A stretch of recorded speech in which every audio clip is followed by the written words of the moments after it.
So I don't have anything. Well, I guess I've worked with everybody here.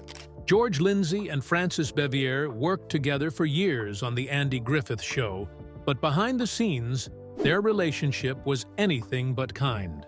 One on-set moment between Lindsey and Bavier shocked the entire cast and crew, a moment so intense it left a mark on Lindsey for the rest of his life.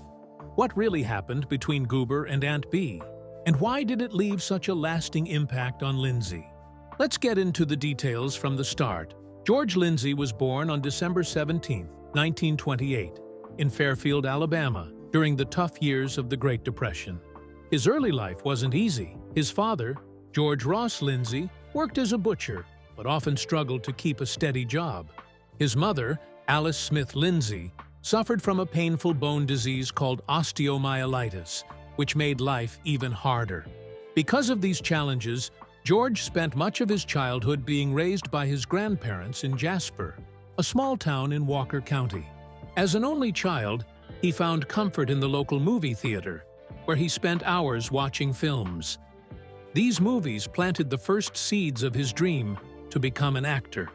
At 14, everything changed when he saw a live performance of Oklahoma in Birmingham. That experience lit a fire in him for acting and would shape his future. George's path to education and a career was not straightforward, but his determination kept him going. He started at Walker Junior College in Jasper, then transferred to Kemper Military School in Missouri. His big break came when he earned a football scholarship to Florence State Teachers College, now the University of North Alabama. There, he played as a quarterback for the Lions and graduated in 1952 with a degree in secondary education and physical education. After college, he joined the Air Force and was stationed at Pinecastle Air Force Base in Florida. There, he worked as a recreation director and started entertaining people by producing variety shows, performing stand-up comedy, and acting in local theater. It was during this time that he met Joyanne Herbert, the woman he would later marry. After leaving the Air Force in 1956, he briefly worked as a teacher and basketball coach at Hazel Green High School near Huntsville.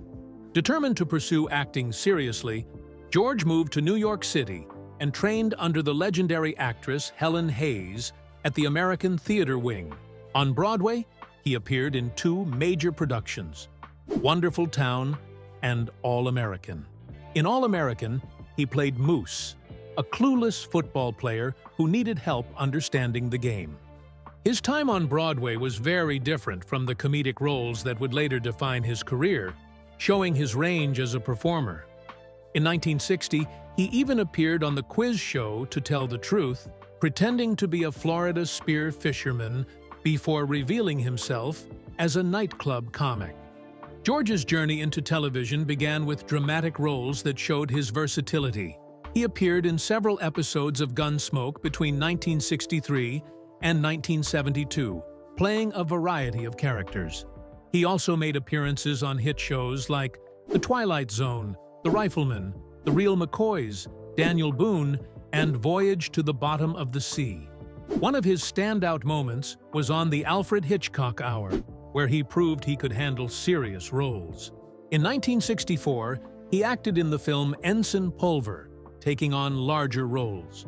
Ironically, George had worked hard to lose his Southern accent early in his career, but it was that very accent that helped him land the role that would make him famous, Goober Pyle on The Andy Griffith Show. In 1963, George Lindsey was almost cast as Gomer Pyle on The Andy Griffith Show. The producers, especially Aaron Rubin, were impressed with his background as a former football player who had also performed on Broadway. Lindsey's audition went so well that Rubin was ready to offer him the role immediately. For Lindsey, who had been working hard to get noticed with small roles in shows like The Twilight Zone and Gunsmoke, this felt like a breakthrough moment. Everything seemed set, and the role could have changed his career. But then, something unexpected happened. Andy Griffith, the star of the show, stepped in. After a rehearsal, Griffith asked Rubin if anyone had been officially hired for the role. When Rubin said he was about to hire Lindsey, Griffith introduced him to another actor, Jim Nabors. Neighbors, like Lindsay, was from Alabama. They grew up just 50 miles apart, Lindsay from Jasper and Neighbors from Sylacauga. Neighbors didn't have Lindsay's experience, but Reuben noticed something unique about him. He called it a naive charm. And despite Neighbors' less polished audition, this quality won him the part. Losing the role was devastating for Lindsay. In a 1966 interview, he admitted, "I really wanted that part of Gomer." Things took a surprising turn in 1964 when Neighbors left the show to star in his own spin-off, Gomer Pyle, USMC. The producers remembered Lindsay and decided to create a new character just for him, Goober Pyle, Gomer's cousin. Lindsay had spent years trying to lose his southern accent to land other roles, but now he had to work hard to bring it back. It took 3 months to perfect the voice for Goober.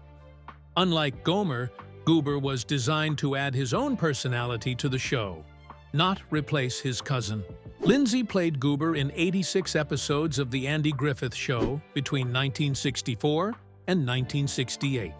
The role of Goober Pyle made Lindsay a household name. It became so intertwined with his identity that he once said, "I don't know where Goober begins and George Lindsay ends." His commitment to the role was evident during script discussions with Andy Griffith, who was known for grading ideas. At one session, Lindsay received 7 Fs for his suggestions, but he always stayed dedicated to his craft. Goober's popularity extended beyond The Andy Griffith Show.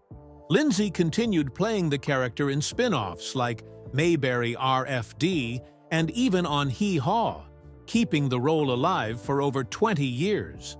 On the other hand, Frances Bavier was born in 1902 in a brownstone near Gramercy Park in New York City. Her early life was one of privilege and refinement, which seemed far removed from the warm, small-town persona she would later become famous for as Aunt Bee. Acting wasn't her first choice, though.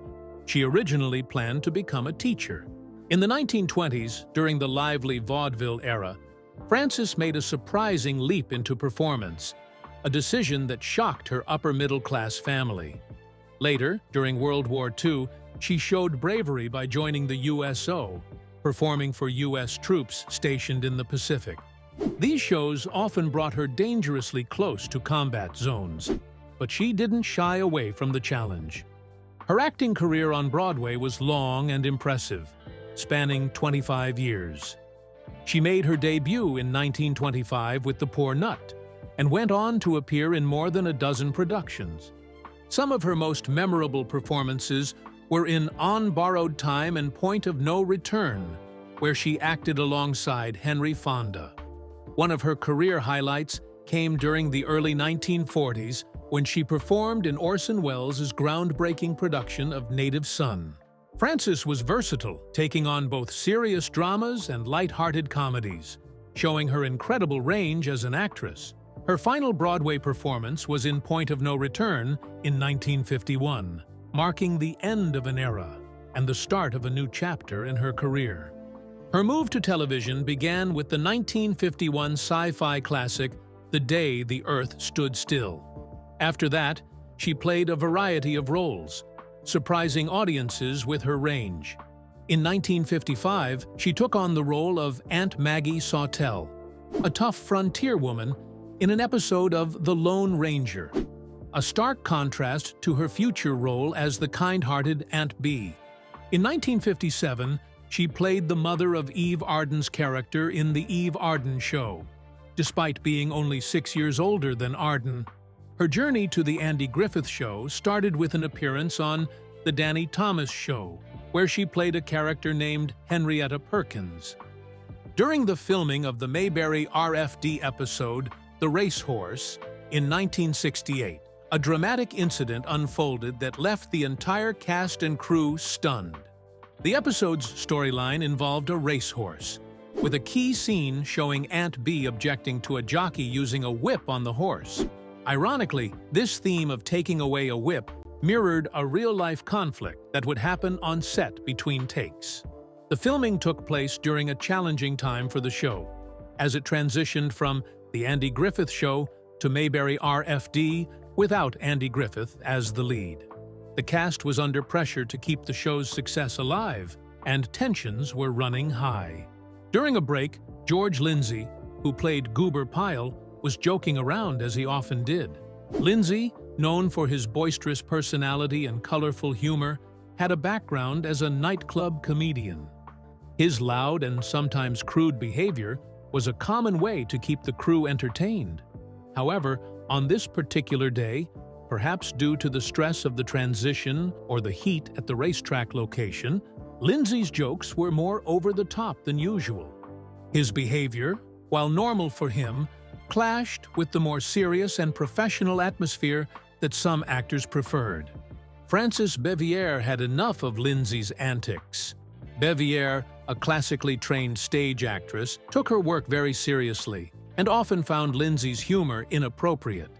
Reaching her breaking point, she stormed over to Lindsay holding what was either an umbrella or a horsewhip from the props. In a shocking moment, she struck Lindsay on the head twice. The second blow was so hard that it bent the whip. After hitting him, Bavier gave Lindsay a stern lecture about proper on-set behavior. The crew watched in silence, stunned by the outburst, as Bavier's public image as the kind and gentle Aunt Bee clashed with the harshness of her actions. Ken Barry, who played Sam Jones, saw the incident unfold. Known for his calm and diplomatic nature, Barry was disturbed by what happened. Later that day, he approached Lindsay to apologize for not stepping in. Barry told him, "That wasn't right, what Frances did. I'm sorry I didn't say something to her. She shouldn't have done that."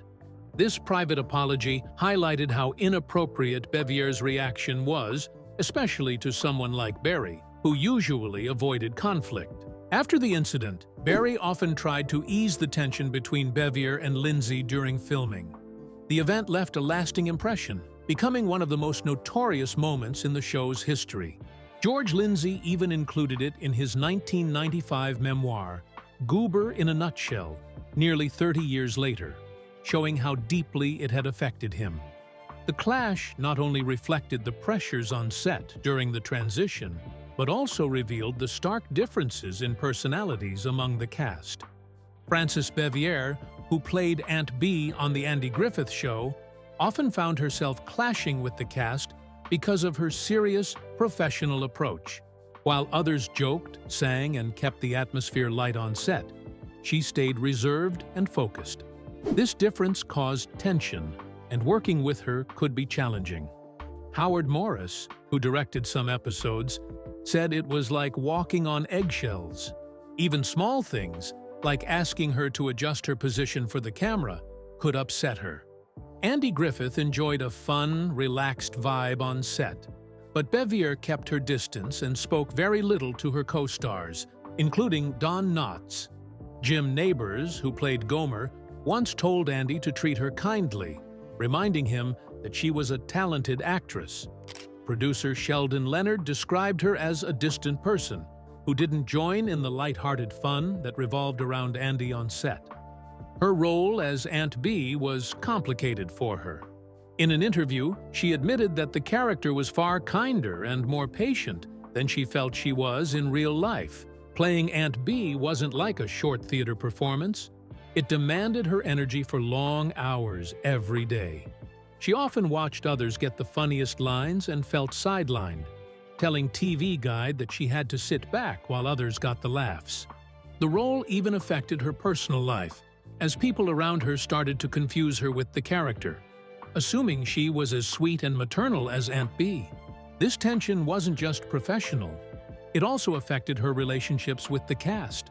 After the show ended, she became increasingly distant. When Andy Griffith and Ron Howard tried to visit her in her later years, she wouldn't let them in. She also turned down invitations to participate in reunion specials, and some believed she had disliked Griffith from the beginning. Ron Howard's father, Rance Howard, thought there might have been some lingering resentment because Sheldon Leonard, the producer, might have chosen Bavier for the role instead of Griffith.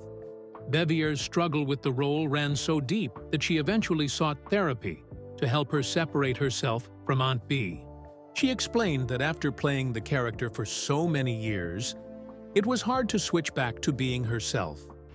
People only saw her as Aunt Bee, not as Frances Bavier, which caused an identity crisis. In a heartfelt interview, she said it was difficult to be so deeply tied to a fictional character that her real self seemed to disappear. All the praise and recognition she received were for Aunt Bee, not for who she truly was, and that took a heavy emotional toll on her. George Lindsay spent 2 decades playing Goober on Hee Haw, starting in 1972 after his time in Mayberry.